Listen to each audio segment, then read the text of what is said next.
anak-anak muda nih overthinking nih. Wah, gila kalau ngeliat yang di luar aja kayak begitu, ngeri nih. Nah, kita sering overthinking terhadap tekanan ekonomi, overthinking terhadap kata resesi. Nah, gimana Indonesia menghadapi hal ini?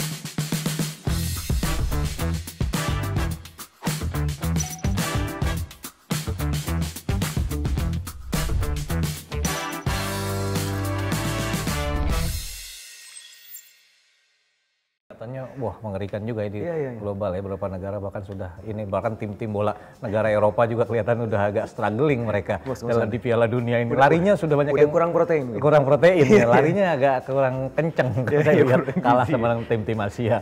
Nah, Indonesia sendiri, bagaimana nih Mas Fitra melihat 2023 ini dengan kondisi ekonomi global sampai saat ini? How do we respond to this? Bagaimana ekonomi Indonesia secara umum? Saya rasa Indonesia seharusnya bersyukur ya. Jadi kalau tadi katanya Madam Georgieva, Indonesia remains at the bright spot. Gitu. Kalau kita lihat Jerman misalnya, yang kemarin kalah sama Jepang ya, karena tadi kurang protein. Larinya kalah kenceng. Tapi kita lihat ya, kondisi orang-orang Jerman itu memang sudah sangat tough sekarang. Ongkos energi, ongkos gas aja, kan karena mereka bergantung sama Rusia, itu sudah naik 10 kali lipat kalau nggak salah, dari 100 euro jadi 1000 euro yang per bulan. Itu kan mahal sekali. Sangat berat, Akibatnya apa? Mereka tuh sekarang untuk berhemat pakai jaket double-double waktu musim dingin nih. Itu kalau musim dingin di Jerman kan dingin banget gitu kan. Nah, Indonesia nggak sampai segitu. Bahkan masih sangat beruntung. Kan apa indikator-indikatornya? Kemarin misalnya ini saya sebutkan beberapa indikator makroekonomi ya. Angka pengangguran kita justru turun 700.000 orang. Memang ada beberapa restrukturisasi di beberapa sektor tekstil, ada beberapa startup juga. Tapi secara umum, angka pertumbuhan ekonomi kita kemarin itu 5,72%, di atas konsensus kan. Konsensus ekonom itu antara 5,5 sampai 5,6% ya kuartal 3. Tapi 5,7%, lebih baik daripada yang sebelumnya 5,45%. Artinya masih on the right track. Inflasi yang kita takutkan kan, yang menjadi kondisi ketakutan global. Apalagi kemarin kita harus melakukan penyesuaian harga BBM. Justru kemarin turun jadi 5,7% ya. Year on year kita lebih rendah dari perkiraan. Ya, lebih rendah dari perkiraan kan.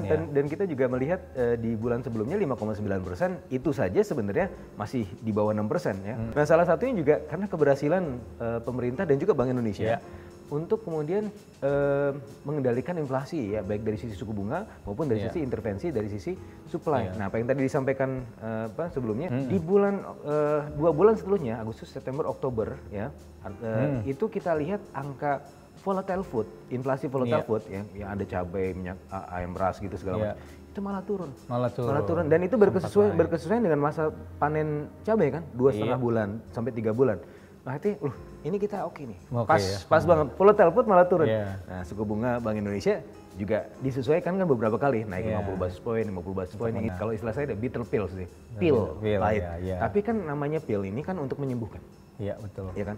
Tentu. Jadi kalau ibaratnya gini, Pak Jun, kan ada ketakutan gitu. Ini BI naikin suku bunga terus nih, apa nggak mengganggu momentum pertumbuhan ekonomi? Nah, ini pertama yang saya harus sampaikan adalah, kalau berdasarkan hasil data forensik kami yang kita lakukan analisa, apa nih aja variabel yang menyebabkan gejolak ekonomi? Ada 2, COVID sama inflasi. Nah, ketika tahun 2022 ini angka COVID sudah melandai lah ya, sudah probabilitas terjadinya lonjakan kasus ya ada, tapi bed occupancy rate kita masih tetap biasa gitu kan. Artinya sudah mulai masuk wilayah endemi. Nah, yang kedua adalah inflasi nih. Nah, berarti kemungkinan terbesarnya gangguan ekonomi berasal dari sisi inflasi. Tadi saya bilang bahwa kalau misalnya ada pertumbuhan ekonomi pasti ada inflasi. Cuma inflasi ini khusus untuk beberapa tahun terakhir, tahun ini terutama, ini cenderung menjadi beban ekonomi, menjadi ketakutan terbesar. Sekarang inflasi diturunin dulu supaya perekonomian tidak terbebani lagi. Nah, itu adalah mekanismenya. Ketika suku bunga dinaikkan, inflasi turun, justru kita melihat prospek pertumbuhan ekonomi menjadi lebih positif. Jadi saya masih melihat forecast di tahun ini 5,1% masih oke. Masih oke. Jadi kalau dilihat dari situasi-situasi itu, apakah kemungkinan kita akan menghadapi resesi? Menurut data Bloomberg, dari kualitatif surveinya, probabilitas kita terjadi resesi cuma 3% Indonesia. Malaysia 10%, Thailand 13%, kemudian Sri Lanka 85%. Wow, itu sudah. Yang mana udah malah kan. Nah, kita 3% artinya mungkin nggak? Ya mungkin aja, ya kan.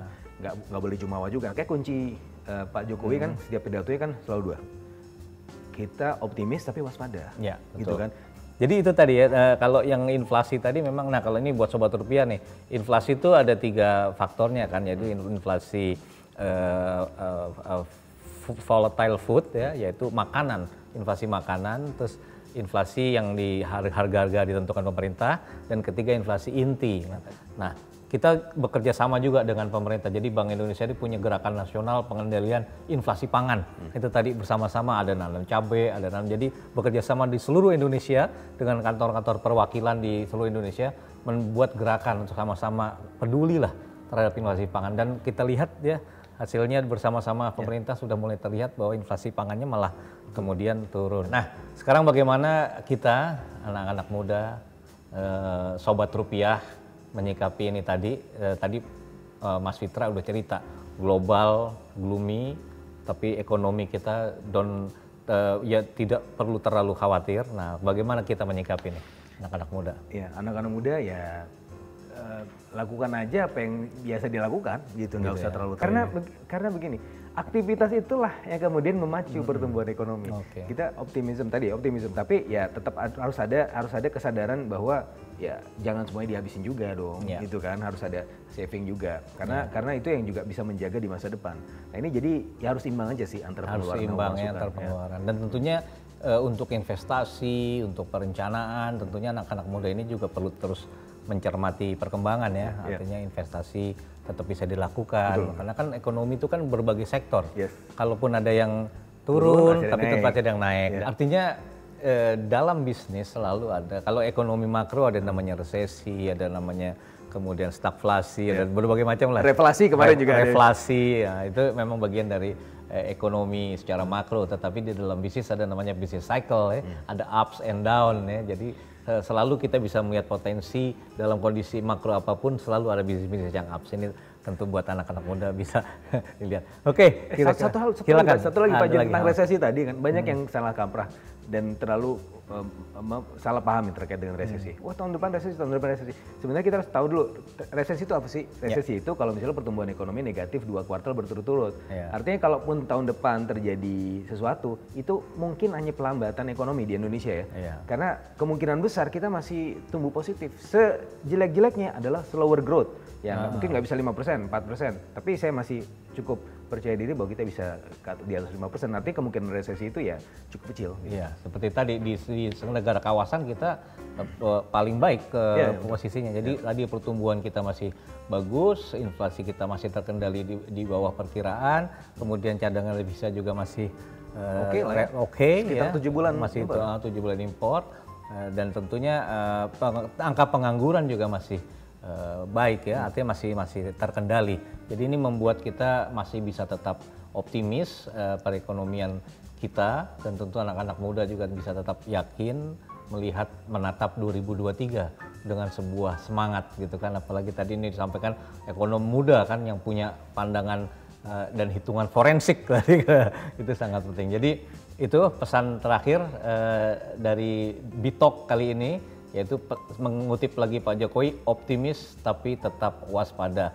Kita perlu optimis, kondisi kita lebih baik, tetapi tentu perlu waspada karena tadi sudah disampaikan bagaimana kondisi global juga penuh dengan tantangan.